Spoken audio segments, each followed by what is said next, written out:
Salamat siyang. Good day to everyone. I am honored to be part of this conference, the fourth International Music and Performing Arts Conference, organized by the Faculty of Music and Performing Arts at the University Pendidikan Sultan Idris. Thank you for inviting me to deliver this presentation for today. So this presentation I reflect how cultural performances in the Philippines, mostly organized by the church, adapted to the global health crisis. I inquire how the adaptations challenge and recontextualize the understanding of the live vis-a-vis the context of the digital or the virtual. Finally, a preliminary speculation on the future of the religious festivals in the Philippines is provided as a concluding reflection. So let me start. Halabira literally means dispense all means, but it is oftentimes used to connote blessings to us all. It is an Aklanon phrase that is usually chanted by the folks in Aklan's capital, Kalibo, during the Ati-Atihan festival.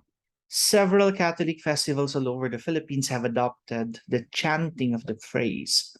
The last time I heard the phrase chanted live was in January 2020. The Ati-Atihan is composed of a series of impassioned dances called sadsad, loosely translated as to jump to the beat of the drum. And this week-long festival culminates on a weekend via a competition of cultural dancing in the streets among the tribes people of Aklan, or the townspeople flamboyantly costumed as the indigenous Ati, the original inhabitants of the island, who do not only honor the Santo Nino, but also respectfully acknowledge their ancestors, the Ati or the dark-skinned Negritos. I was in Calibo in January 2020 as one of the cultural dance competition's 16 judges, together with a colleague from the University of the Philippines, Diliman.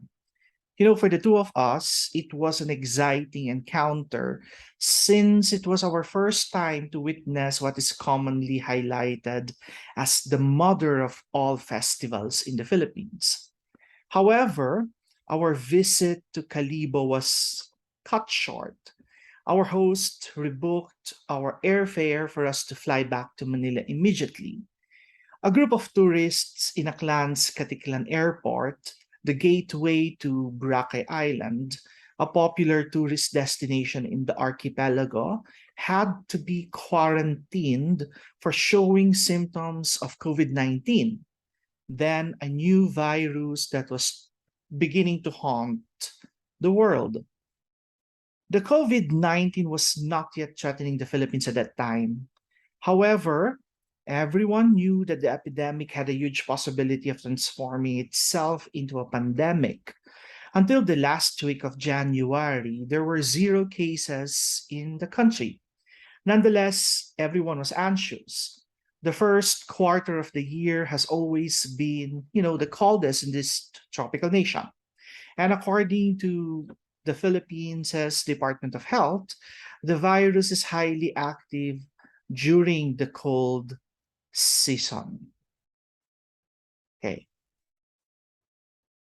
All right. So on March 16, 2020, then Philippine President Rodrigo Duterte imposed what was called an enhanced community quarantine, or the ECQ, initially in the National Capital Region, but eventually putting the entire main island of Luzon on a total lockdown, quarantining 57 million people.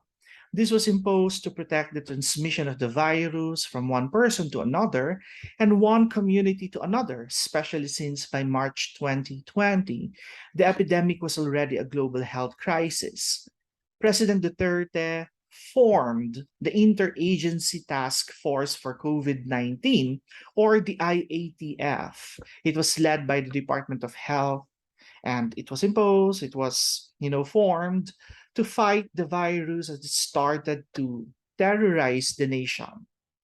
By that time, mobility was restricted, flights to and from various airports in Luzon were canceled, everyone was mandated to stay inside their homes. Moreover, there was a temporary closure of what were considered as non essential establishments, which included religious institutions. Being a predominantly Roman Catholic nation, religious rituals and festivals were heavily affected by the lockdown. The Catholic Bishop Conference of the Philippines, or the CBCP, immediately responded to the call of the national government, especially since many of its ritualistic and festive performances involve human contact, like touching and kissing figures of saints and other religious images, kissing the hand of the presiding priest, and holding each other's hands while singing. As explained by the Catholic clergy, these performances of touch and contact serve as the faithful, their direct and intimate relationship to the heavens. And a few days after the lockdown, the Catholic Philippines was to commemorate the passion and death of Jesus, the Christ for the Catholics, through what is called the Semana Santa, or the Holy Week. The Holy Week was considered to be the most solemn and yet, ironically, the noisiest and busiest series of religious festivals in the archipelago. So at the time, the CBCP asked the church leaders, particularly the priests and the laymen, to think of creative ways to celebrate the Holy Week without breaking, health protocols mandated by the national government. Some parishes, for example, asked the congregation to follow the celebrations on televisions, such as CLTV 36 in Central Luzon, or on the social media pages of the diocese or the archdiocese. During the Palm Sunday celebration, for example, some parishes asked the faithful to hold, their palm branches or any available branch of leaves while prayer of blessing of palms was delivered by the presiding priest live on social media or on television. On the other hand, some parishes, such as the one where I reside, had the priest move around via a pickup truck. The members of the Catholic congregation were asked to wave their palm branches in their homes, wearing their face masks, while the presiding priest made the sign of the cross as he passed, through the streets. The CBCP also released a circular letter to the archdioceses and dioceses in the archipelago on 16 May 2020. The circular included recommendations and guidelines for liturgical celebrations amidst the quarantine protocols. At the same time, some were recommendations regarding how religious festivals may be observed during the time of the lockdown. And as with the recommendation made by the CBCP during the Semana Santa in 2020, a shift to the online mode or the digital world, especially to social media, was the response of the church.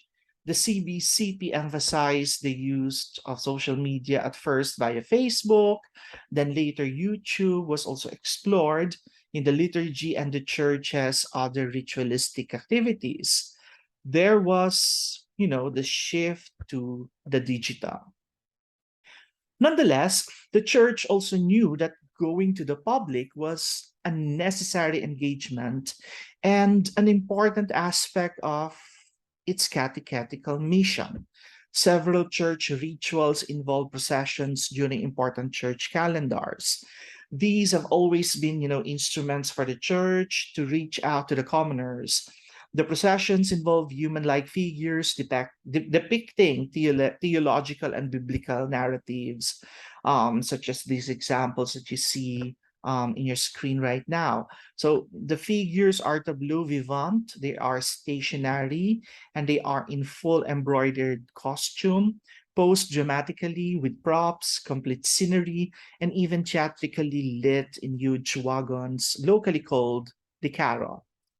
During the pandemic, outdoor processions were not allowed until 2021 because they invite social gathering. In normal times, a group of individuals stay behind the carol while singing, chanting, and praying. Nonetheless, some parishes found alternative ways to continue this festive ritual. Pickup trucks or pickup vans transformed as cattle. The parish then proceeded with a motorcade and paraded the makeshift carol all over the town or the city. A priest friend from the Archdiocese of San Fernando in the province of Pampanga remarked that this alternative and creative way of reaching out to the congregation enables the immediacy of experiencing the so-called kingdom of God. You know, the Catholic faith has this dictum that the kingdom of God is right here and now. In January 2021, on the feast day of the Black Nazarene, one of the largest religious festivals in the country was also canceled. The Black Nazarene, or colloquially the Nazareno, is a life-sized image of a dark-skinned kneeling Jesus carrying the cross.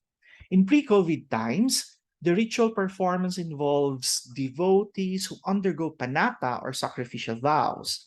Sociologist Daniel Franklin Pilario delineates panata's involvement of bodies sweating next to each other, rushing and pushing each other, trying to reach, wipe, and wave at the passing image, which is also a body of the suffering Jesus trying to stand up from the unjust pain imposed on him.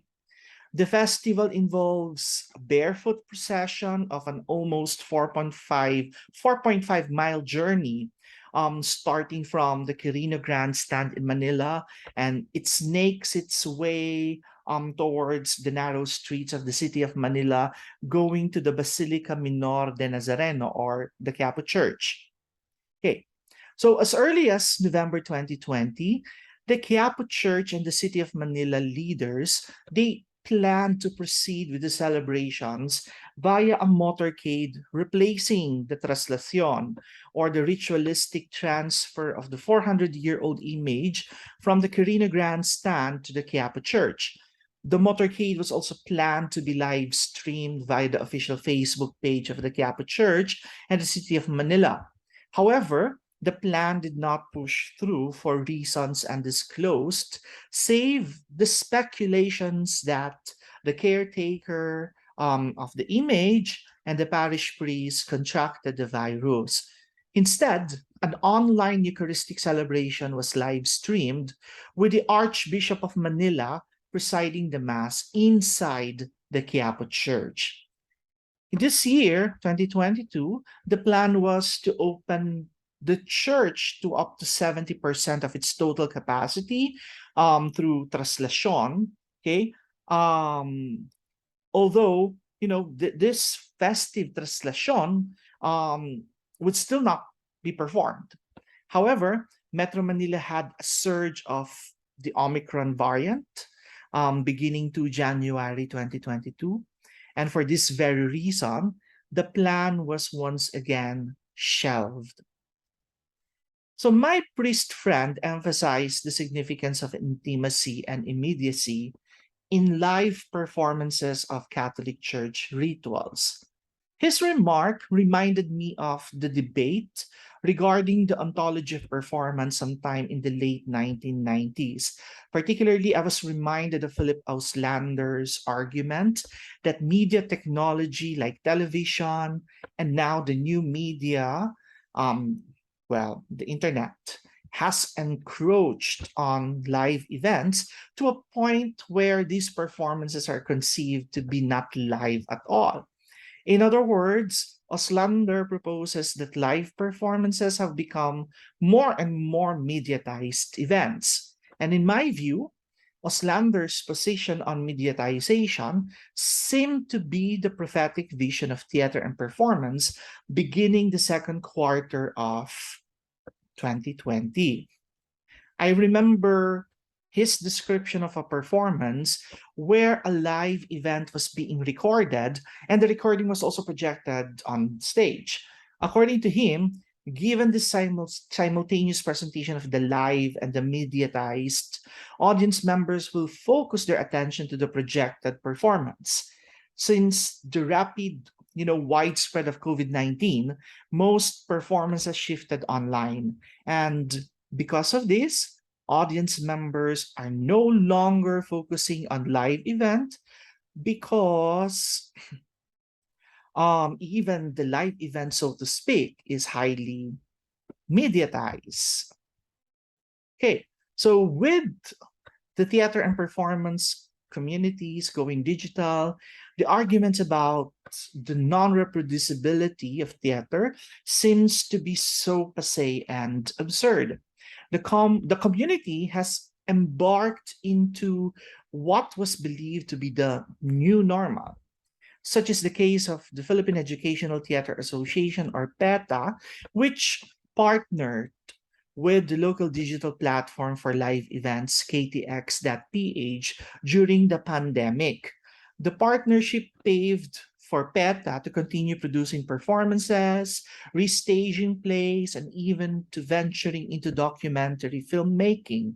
Like the television in Oslander's thesis, the theater during the pandemic was brought to the comfort of individuals' home via the internet, meaning the new media and the new technology. And this conception of comfort within one's home is perceived to be more immediate and more intimate, if not almost equivalent to the experience of witnessing a live performance in the auditorium. The same may be attributed regarding, the shifting of the church's cultural performances online. The shift to online was a surrogate to the intimacy and immediacy one experiences in a live performance. However, this shift can never fully manifest the community that is being initiated once the live is performed. The pandemic alienates us from our existence as social beings, and online performances, alienate the sense of inclusivity that is crafted in the community forged in a live event. The same priest friend explains that performing these cultural performances live is very significant for the Catholic Church because it activates the doctrine of communion, or the sharing of intimacy on a spiritual level. Catholic communion is derived from the sharing of the bread and wine in the sacrament of the Eucharist, a reenactment of Jesus' Last Supper with his apostles. In the Catholic tradition, it is believed that the presence of Christ becomes real or felt as real only through participatory communion. Figuratively, live performances produced by the Church signify the faithful's active presences and their willingness to open up themselves to each member of the congregation. The liveness persists in these rituals and festivals because communion transcends the self into a membership of co-presences that are never treated as objects of one's pleasure or enjoyment. Following these and the creativity of the church vis-a-vis, the alternative to go online, there seems to be a pronouncement that the live has a vision of community that may be perceived in the relationship of the congregation and the presider, or in an affective sense, the congregation and their relationship with a transcendental being. The future of these Catholic festivals is clear. The online is not new normal, but only an alternative, and it is temporary. This may be the reason why, despite COVID-19, Catholic communities through the parishes found ways to perform their rituals and festivals live, such as the motorcade performances in various Catholic communities in the archipelago. This shift to online was necessary because there was a need for survival. Like the human individual, these performances were fighting for their lives during the onslaught of the deadly virus. If the human person had waited for the vaccine, These performances are now waiting for the reintegration into the community socialization within the social sphere. Thank you very much for your time, and thank you very much for listening.